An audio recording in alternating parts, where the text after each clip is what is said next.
Nah, Assalamualaikum warahmatullahi wabarakatuh. Perkenalkan, nama saya Pramudia Widiakso. Saya merupakan salah satu peserta bootcamp dari Sunbird Code, bagian Quality Assurance. Di sini saya ingin mempresentasikan hasil dari proyek akhir saya yang berjudul Pengujian Automasi pada Website Orange HRM.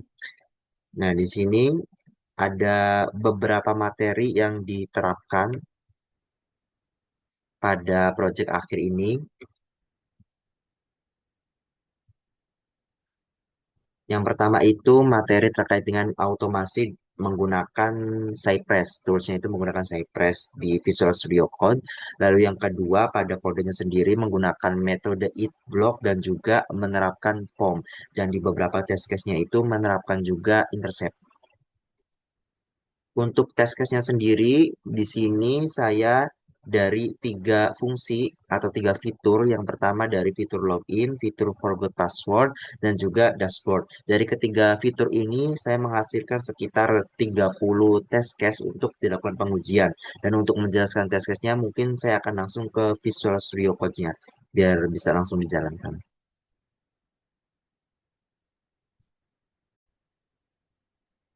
Ini dari Visual Studio Code-nya yang berisi 31 test case yang akan saya uji. Jadi file ini disimpan ke dalam test.cy.js. Terus untuk mungkin dari sini juga sudah terlihat bahwa saya menerapkan POM. Nah, POM-nya ini diletakkan pada bagian file login page.js di bagian support.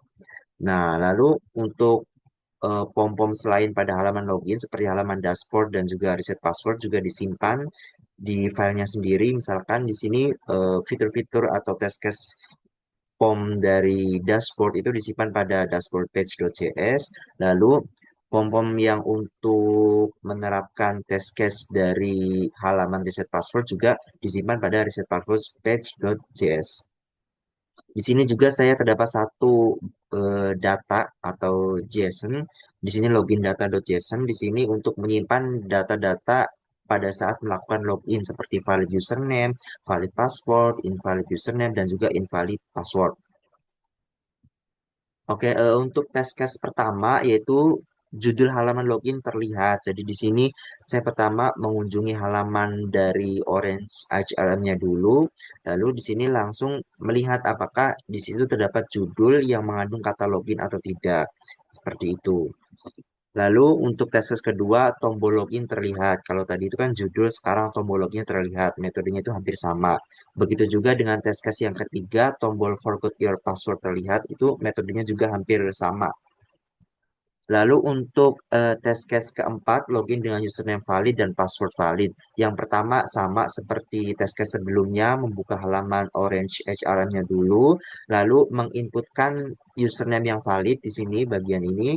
Kita mengundang atau memanggil login page terlebih dahulu, terus fungsinya apa? Yaitu di sini fungsinya input username dan datanya itu menggunakan data dari login data dan juga bagian valid username. Begitu pula dengan passwordnya menggunakan data dari valid password. Di sini saya juga menerapkan intercept dengan metode API-nya itu get dan bagian linknya yang dituju itu di sini saya menggunakan action summary. Lalu di sini login page.login button ini untuk mengklik tombol login tadi. Terus di sini saya juga menggunakan cy.wait sebagai bentuk penerapan dari intercept-nya. Lalu di sini saya juga menerapkan assertion-nya dengan menggunakan URL di mana URL tersebut harus mengandung kata dashboard. Nah, assertion di sini saya tidak memasukkannya ke dalam POM, tapi ada beberapa assertion yang saya masukkan juga ke dalam POM. Nah, kenapa di sini saya tidak memasukkannya ke dalam POM? Karena assertion di sini tidak berhubungan dengan interaksi UI, tapi di sini itu lebih kepada respon dari sistemnya. Jadi saya di sini memisahkan kalau POM itu untuk interaksi-interaksi terhadap UI, tapi Untuk assertion di luar tersebut, misalkan assertion yang merupakan respon dari sistem itu saya pisahkan, tidak dimasukkan ke dalam POM.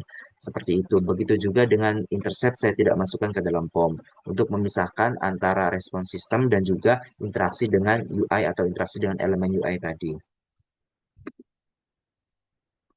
Baik, ini untuk test case kelima itu login dengan username valid dan juga password salah. Di sini saya tidak menerapkan intercept karena di sini tidak mengirimkan data apapun, tapi di sini hanya mengecek verify dari invalid kredensialnya. Nah, di sini kan sama-sama dengan assertion, tapi saya memasukkannya ke dalam POM karena invalid kredensial ini masuknya interaksi dengan elemen. Jadi saya masukkan ke dalam POM. Untuk langkah-langkahnya hampir sama seperti sebelumnya, tapi di sini menggunakan login data dengan invalid password. Lalu untuk tes case keenam, login dengan username tidak terdaftar atau tidak valid dan juga password salah. Caranya hampir sama seperti sebelumnya. Lalu tes case ketujuh, login dengan username valid dan juga mengosongkan password. Caranya hampir sama dengan sebelumnya, tapi di sini saya tidak memasukkan passwordnya atau kosong. Dan juga di sini untuk assertion-nya itu menggunakan verify recurring. Lalu untuk tes case ke-8 itu login dengan mengosongkan username dan juga memasukkan password random atau password yang salah. Seperti itu. Lalu untuk tes case ke-9 login dengan mengosongkan username dan juga mengosongkan password. Jadi semuanya kosong. Di sini saya hanya langsung mengklik tombol login saja tanpa menginputkan username ataupun password. Untuk tes case ke-10 pengguna klik forgot your password. Jadi di sini pengguna itu mengklik forgot your password yang mengarahkan ke halaman reset password. Makanya di sini ada sebagai assertion-nya itu URL yang akan dibuka itu mengandung request password reset code. Seperti itu. Lalu test case yang ke-11 ini masuk ke dalam halaman reset password di mana di sini judul reset password harus terlihat. Caranya hampir sama seperti test case pertama pada judul login. Lalu test case ke-12 itu pengguna dapat melihat tombol reset password. Jadi sini hanya memeriksa apakah tombolnya itu ada atau tidak. Lalu test case yang ke-13 ini pengguna dapat melihat tombol cancel sama seperti tombol reset password caranya. Yang ke-14 pengguna klik forget password dengan username kosong. Jadi klik tombol forgot password tanpa memasukkan username. Lalu selanjutnya pengguna dapat klik forget password dengan mencantumkan username. Di sini saya juga menerapkan intercept karena dia mengirimkan atau menggunakan metode post untuk mengirimkan username-nya tadi. Ini metode untuk mengirimkan username-nya tadi yaitu input user. Nah, untuk input user itu saya menggunakan usernya itu sahur. Kenapa sahur? Kenapa tidak admin? Dikarenakan pada saat saya memasukkan admin itu websitenya itu tidak berjalan. Tapi kalau misalkan saya menggunakan username lain selain admin itu bisa berjalan. Jadi dianggapnya di sini sahur itu merupakan username yang benar atau valid. Oke, lanjut ke tes case selanjutnya, tes case 16. Di sini pengguna dapat klik cancel dan juga kembali ke halaman login. Di sini assertion itu kembali ke tes case pertama yaitu memeriksa apakah terdapat judul login atau tidak. Seperti itu. Lalu untuk tes case ke-17-nya di sini pengguna dapat klik menu drop down dan memilih about. Di sini untuk tes case 17 ke bawah itu sudah masuk ke dalam halaman dashboard. Lalu test case ke-18, pengguna dapat klik menu drop-down dan memilih support. Antara test case 17 sampai test case 20 itu berinteraksi dengan drop-down. Seperti test case 17 berinteraksi dengan about, test case 18 berinteraksi dengan support, test case 19 berinteraksi dengan change password, test case ke-20 berinteraksi dengan tombol logout atau drop-down bagian logout. Lalu untuk test case 21, pengguna dapat klik icon jam untuk menambah kehadiran. Di sini ini merupakan bagian interaksi dari klik icon jam tadi. Lalu test case ke-22, pengguna dapat mengklik pending self review. Sebetulnya antara test case 21 sampai test case 30 itu metodenya hampir sama, hanya saja tombolnya itu berbeda-beda. Seperti contohnya pada test case 21 kan menggunakan icon jam atau tombol jam ya.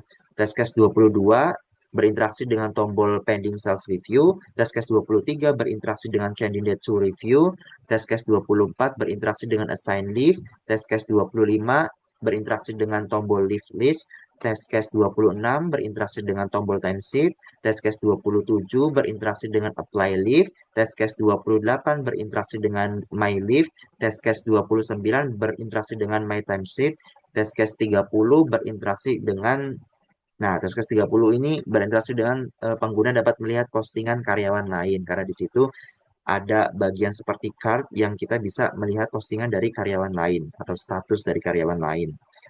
Taskas 31 pengguna dapat melihat tombol help. Kenapa di sini pengguna Taskasnya itu pengguna tidak mengklik tombol help karena ketika saya mencoba mengklik tombol help itu berpindah tab. Artinya di situ terdapat multi tab dan sedangkan saya press di sini belum mendukung pengujian dengan metode multi tab tadi. Jadi di sini saya hanya sebatas pengguna dapat melihat tombol help saja tapi tidak mengkliknya seperti itu. Mungkin langsung saja untuk menguji coba dari test case-nya. Pertama buka terminal dulu.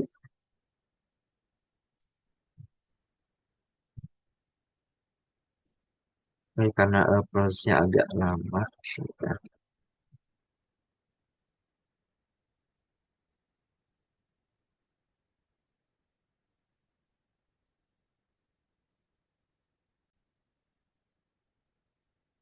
Oke, ini sudah terbuka saya pressnya dan di sini saya ada dua pilihan, ada Edge dan juga Electron. Cuman saya di sini untuk saat ini memilih Electron terlebih dahulu karena ketika saya menggunakan Edge itu beberapa kali websitenya itu tidak terbuka. Jadi untuk mencari amannya itu saya menggunakan Electron terlebih dahulu di sini. Oke, langsung dicoba.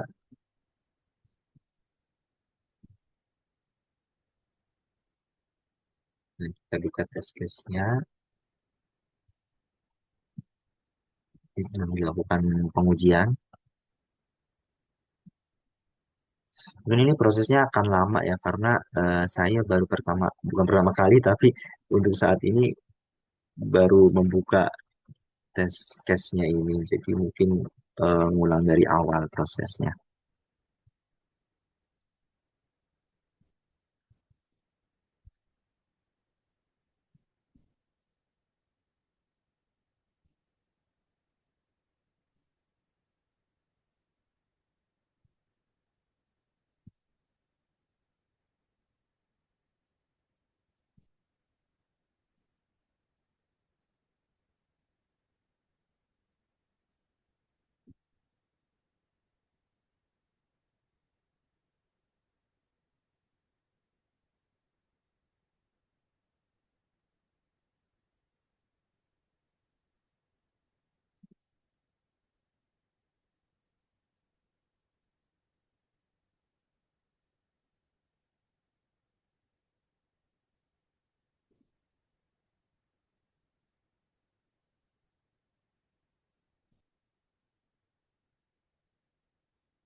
Karena ini masih lama, jadi takut videonya kepanjangan, mungkin akan saya jeda terlebih dahulu. Nanti kalau misalkan ada error dan sebagainya, saya akan beritahu di akhir nanti. Baik, ini tes case-nya sudah selesai semua dan juga alhamdulillah berhasil semua, tidak ada yang gagal.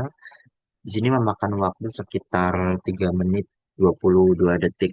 Karena semua tes case-nya berhasil dari 31 tes itu, mungkin itu saja presentasi dari saya. Kurang lebih dan mohon maaf. Wassalamualaikum warahmatullahi wabarakatuh.